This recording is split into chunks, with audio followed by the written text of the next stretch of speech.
It's Friday afternoon. You just got back from your Friday classes, finished all your homework for the week, and so you decide to relax a little bit.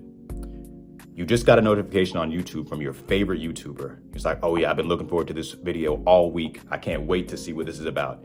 And as you start watching, you're like, I really like how he opened the video. I mean, the edits here, the jump cuts, the sound effects, all that is so interesting. And the way he ended that, so crisp.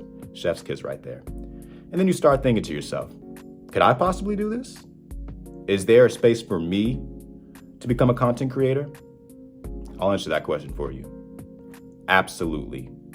But then you might be wondering, how do I even get started in that? It seems so hard. I look at some of my content creators and look at some of their videos in the past, and they talk about, oh, it took me 5 years to do this. You know, it can be a struggle. They're not necessarily wrong, but what they did are things that you can start practicing now to possibly get where they are earlier or around the same time. So here are 3 things that you want to consider before you start making content. One of which would be looking and seeing what areas are uncontested.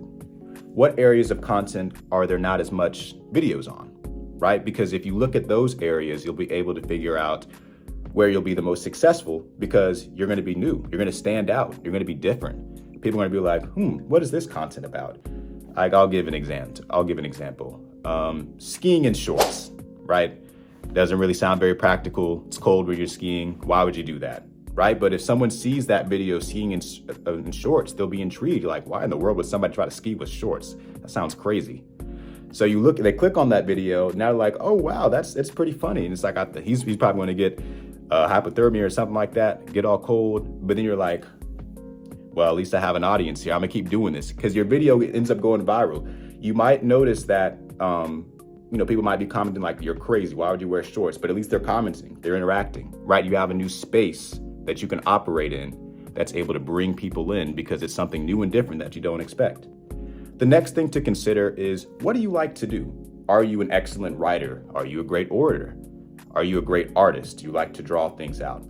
All of these things are things that you want to consider before making content because, again, it'll help you stand out. It makes you unique. It makes you at the end of the day.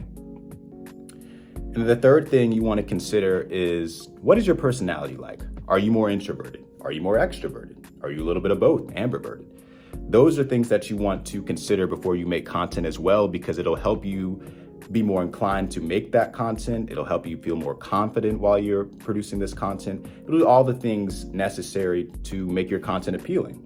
So for my introverted folks, there are interview style podcasts. You're not having to do most of the talking. You can ask questions to people. They can respond. You can get a little dialogue through that. Their blog post, write stories on certain topics. It can be about your life. It can be about an issue you're passionate about. You can make content like that. You could also do webinars where you're teaching people online. Like you're still talking a little bit, but it's less one-on-one conversations with a group. And then there's the extroverts, which I know a lot of people may consider me, but I'd consider myself somewhere in the middle in terms of being an introvert and extrovert, so probably more ambivert. And these people might enjoy solo podcasts. They might enjoy Twitch streaming. They might enjoy doing Instagram lives, Facebook lives. All of those things might be something that may be of interest to them.